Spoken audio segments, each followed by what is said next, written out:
서양의 경우 어땠을까요? 중세 서양에서는 고문을 동원한 처형은 대중의 오락이었습니다. 구경꾼들은 피고인의 비명을 지르며 몸부림치는 광경을 보면서 환성을 올렸습니다. 바퀴에 부서진 몸, 교수대에 매달린 몸, 철장에 갇힌 채 방치되어 비바람을 맞으며 굶어 죽은 피고인의 썩어가는 몸.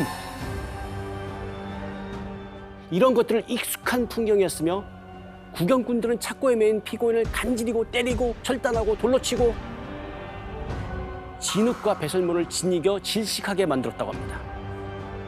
또 대중들은 화형 장면을 보며 마치 불쇼를 보는 것 같이 느꼈다고 합니다.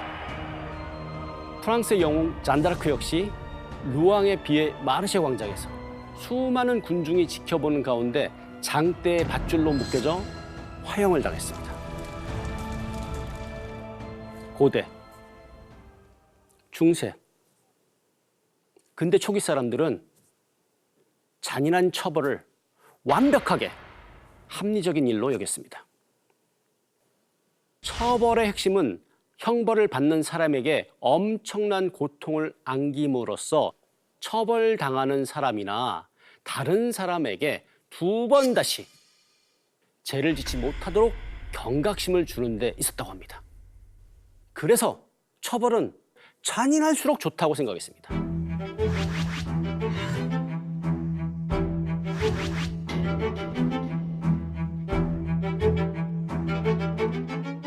다른 지역 지방관들로 구성된 신문관이 한 번 더 신문하는 8번째 단계인 고복을 거치고 9번째 단계인 삼복을 완성하기 위한 경상감사의 최종 신문까지 모두 진행이 되었습니다. 경상감사는 이를 기반으로 최종 보고서를 작성했습니다.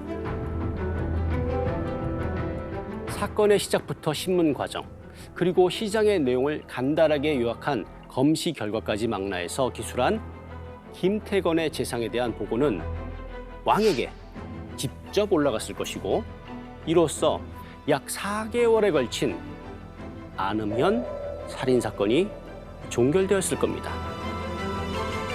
조선시대 살인사건의 조사와 처리 원칙은 억울함을 푸는 데 있었는데, 억울함을 푼다는 것에는 두 가지 의미가 있었습니다.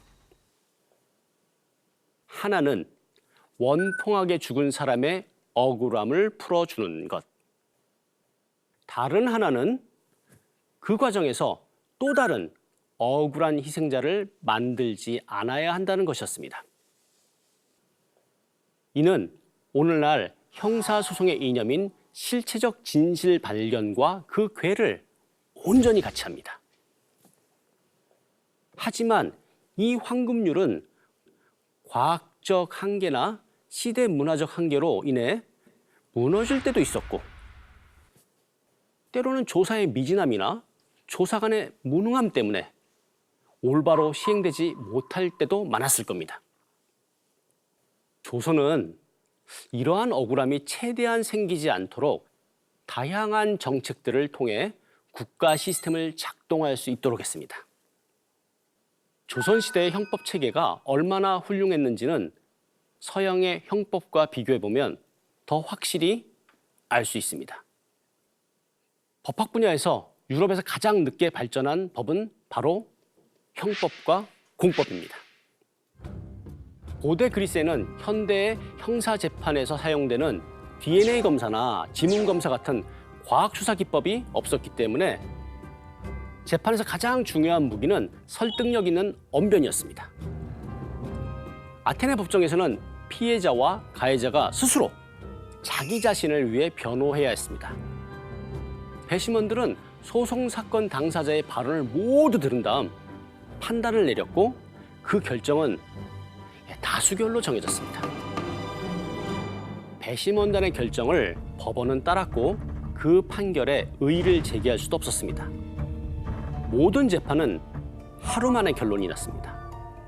로마법은 형법과 형사 절차를 사법과 구별하지 않았고 로마의 형사법 문헌도 그 내용과 분량이 빈약합니다. 로마법의 형법과 형사 절차를 포괄하는 독립된 저술들은 하드리아누스 황제 이후에나 등장하는데 그 이전에는 형법이나 형사 절차법 자체에 큰 관심을 갖지 않았기 때문입니다. 그 당시 가장 큰 관심은 상소, 재산 문제였습니다. 재판 중에 있는 자가 사망했을 때에도 문제가 되는 것은 사망한 사람이 아니라 이 사람이 갖고 있는 재산을 어떻게 정리할 것인가 하는 문제가 더 중요했습니다. 하드리아누스 황제 이후에도 살인 사건에 대해 민사소송이 없었습니다. 그 대신 정무관이 범죄자를 기소하기 위해 공동체를 대표해 발의했고 그럼으로써 범죄 피해에 대한 사적 보복 대신 국가가 형벌을 통해 범죄인을 응징하는 국가 형벌권의 초보적인 모습으로 볼 수 있습니다. 일반적으로 법은 당사자들의 입장 차이를 해결하는 한도 내에서 일정의 틀만을 규정하는 정도였습니다. 세기가 시간적으로 평행하지는 않지만 조선의 형법이 얼마나 체계적이었는지를 다시 한번 알 수 있습니다. 지금 같으면 이해가 잘 되지 않겠지만 조선에서 형벌의 대부분은 신체의 고통을 가하거나 혹은 그 지역으로부터 쫓아내는 것이었다. 몸에 고통을 가하는 태형과 장형, 삶의 터전을 빼앗고 멀리 쫓아내는 도형과 유형, 그리고 사람의 생명을 빼앗는 사형이 형의 전부였다. 로마의 형벌은 일부 로마의 주교, 즉 교황이 로마의 법정에서 많은 불우한 사람들을 사형에 처하거나 사지를 절단하는 등 가혹하고 잔인한 형벌을 부과했습니다. 게르만법은 일반적으로 사형이나 다른 체형을 특별히 규정하지 않았으며 중범죄자라도 손해배상금으로 속죄할 수 있었습니다. 그런데 이러한 형벌 경감의 진짜 이유는 어떤 사람이 모욕당하거나 살해를 당하는 등 피해를 입었다면 그것은 왕이 아니라 누가? 그의 가족이 그러한 행위를 한 사람에게 복수할 권리를 가진다는 겁니다. 이것이 바로 그 유명한 눈에는 눈, 이에는 이입니다. 결국 김태건의 사형으로 사건이 종결되었습니다. 하지만 저자는 이미 결론이 난 사건을 두고 과연 김태건과 구은학은 진범이었을까라며 의문을 던집니다. 아는 형감이 결과를 미리 정해두고 수사를 짜 맞추었을 가능성을 제시합니다. 과학기술을 통한 검증수단이 현대에 비해 미약했던 조선시대는 신체적 고통을 통해 자백을 받아내는 데 역량을 집중할 수밖에 없었다. 그러나 자백만을 목표로 하면 고통으로 인한 거짓 자백의 가능성도 함께 커진다. 어쩌면 아는 형감이 가혹한 고문을 통해 자신에게 유리한 거짓 자백을 받아냈고 그로 인해 그들을 억울한 죽음에 이르게 한 것일 수도 있다는 겁니다. 서양에서도 혹독한 고문으로 거짓 자백의 희생양을 만든 대표적인 사건이 있었는데요. 그게 바로 마녀사냥입니다. 프랑스와 독일의 마녀사냥꾼들은 200년 동안 6만에서 10만 명에 이르는 마녀들을 죽였습니다. 제명은 주로 아기를 잡아먹었다거나 배를 난파시켰다거나 악마의 연인을 개나 고양이로 변신시켰다 등이었습니다. 얼마나 억울했을까요? 1716년 영국에서 마지막으로 마녀를 교수형에 1749년은 유럽 전역에서 최후로 마녀를 화형에 처한 해가 됩니다. 분명한 것은 마녀 사냥이 사라지게 된 데에는 이성의 소리가 또렷해지고 마녀가 있다는 그런 주장은 도덕적으로 더 이상 옳지 않다는 인간 정신에 의해서입니다. 원통하게 피살당한 사람이 가진 억울함의 무게와 잘못된 조사로 인한 2차 피해자의 억울함의 무게는 조금의 차이도 없기 때문에 형사 심리 과정에서 인권이 왜 중요하고 얼마나 보호되어야 하는지도 생각해보는 계기가 되었으면 합니다. 이에 대해서는 유럽 15개국과 미국이 자국에서 실시되던 사법 고문 폐지 연도 도표를 보는 것이 훨씬 이해를 도울 것입니다. 드라마나 사극에 나오는 대부분의 조선은 모순되고 봉건적이고 폐쇄적이고 또 필요 없는 당쟁만 벌이는 그런 나라로 묘사될 때가 많습니다. 하지만 오늘 함께 강독한 1751년 안흠연 살인 사건을 보면 조선이라는 나라의 시스템이 상당히 체계적이었다는 것을 알 수 있습니다. 그럼에도 불구하고 우리가 조선이라는 나라에 가지게 되는 선입견은 무엇 때문일까요? 그 이유는 스스로 그 생각과 능력을 제한하려고 한 것은 아닌가 하는 생각이 듭니다. 동원이 부산해졌다. 무언가 사단이 나도 크게 난 것은 분명했다. 일반 양민도 아닌 안흠연 소속 기찰군관 2명이 혼비백산한 채 현청으로 뛰어들었으니 큰일이 발생한 것은 분명했다. 떼약볕이 내리쬐는 여름이었을 1751년 음력 6월 18일 나른한 오후 4시경 혼비백산한 2명의 사내 김태건과 구은학이 안흠연 현청으로 뛰어들어옵니다. 이 둘은 지역의 치안을 담당하는 기찰 군관인데요. 지금의 지역 경찰, 형사라고 생각하시면 됩니다.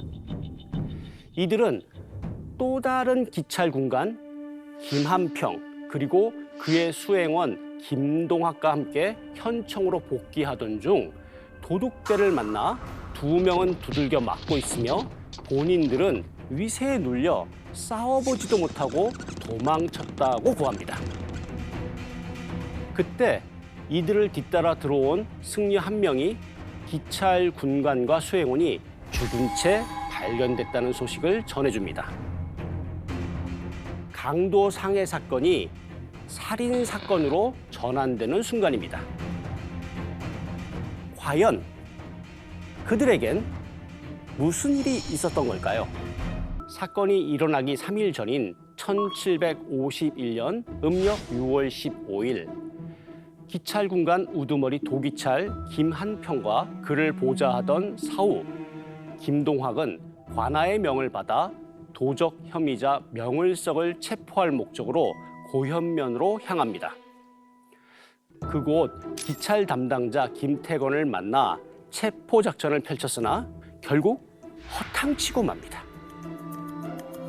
관령까지 받아 출동한 김한평 입장에서는 빈손으로 돌아갈 수는 없었습니다. 그래서 김태건을 데리고 도둑 김해창을 잡기 위해 북리면으로 향했습니다. 북리면 기찰 담당자인 구은학을 만나 다행히 김해창을 체포하는 데 성공을 했는데 그만 그가 도망쳐버리고 맙니다. 또다시 빈손이 되어버린 김한평은 당혹감을 감추지 못했습니다. 김한평은 혼자 이 모든 책임을 감당하기 어려웠는지 김태건, 구은학에게 같이 현청으로 가 연유를 설명하자고 했습니다. 김태건, 구은학은 책임의 소재를 자신들에게 전가할까 될까봐 불안한 상태였습니다. 하지만 상관의 명령이니 따를 수밖에 없었죠. 여러모로 아주 불편한 동행 중이었는데 토족대를 만나는 사건까지 일어나게 된 겁니다. 인명을 중시하던 조선 조정은 살인 사건을 수령이 직접 조사하게 강제했고, 조선 후기에는 관할 지방관이 직접 가서 조사하도록 했습니다.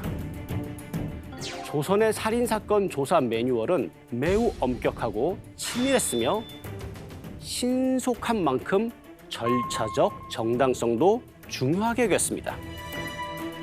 각 절차대로 규정들을 지키기 위해서는 준비하고 고려해야 할 것이 한두 가지가 아니었습니다. 그렇다면 서양의 수사는 어땠을까요? 흔히 서양의 로마법이라 하면 고대 로마 시대부터 형법 체계가 완성되어 있을 거라고 생각합니다. 하지만 제가 로마 유학 시절, 또 바티칸 대법원 변호사 시절 서양의 법을 마주하며 놀라웠던 점은 로마법 가운데 민법만 고도로 발전하고 다른 법의 발전은 상대적으로 미진했다는 점입니다. 특별한 규정 없이 주로 공공의 평화에 아주 유해하다고 여겨진 범죄만이 형벌을 받았고, 대부분은 재판관이 화해를 제안하거나 강요하고 법정률에 따른 배상금을 지불하도록 명하는 것에 그쳤습니다. 또한 중세 전반기와 후반기에는 봉건 영주들과 지방 영주들, 왕의 사법 기구들조차도 다양한 유형의 분쟁을 구별하지 않고 재판의 결과는 신만이 알 수 있다며 피고에게 신체적 고통이나 시련을 가하여 그 결과에 따라 제 유무를 판단하는 신명재판에 의존하여 해결하려 하였습니다. 이와 비교해서 조선의 살인사건 조사 매뉴얼은 얼마나 체계적이었는지 한번 살펴보겠습니다. 살인 수사의 첫 번째 단계는 검시였습니다.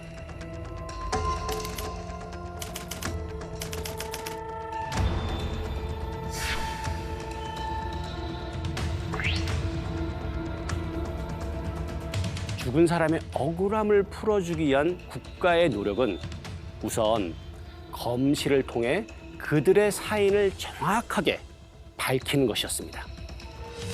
초동 수사 책임자인 안음형관은 변사자의 사인에 대한 보고서 문서 양식인 검시 장식에 따라 꼼꼼히 검시를 해야 했습니다. 규정된 검시 인원만 해도 적지 않았다. 현청 내에서는 형의 집행을 책임지는 형방과 검시에 특화되어 있는 오작인, 의생, 율관들부터 모아야 했다. 그리고 현청에 소속되지 않은 인물들 가운데 검시 참여인들도 모아야 했다.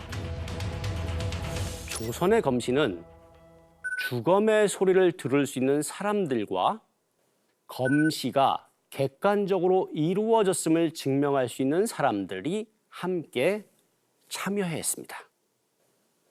다시 말해 전문성과 객관성을 담보해야 하는데, 검시의 객관성을 대변하는 가장 중요한 인물인 시친들, 즉 피살자의 가족이나 친지가 반드시 어디에? 검시에 참여해야 했습니다. 시친들은 검시에 대한 거부권 행사도 가능하기 때문에 시친들이 오지 않으면 검시를 시작할 수도 없었습니다.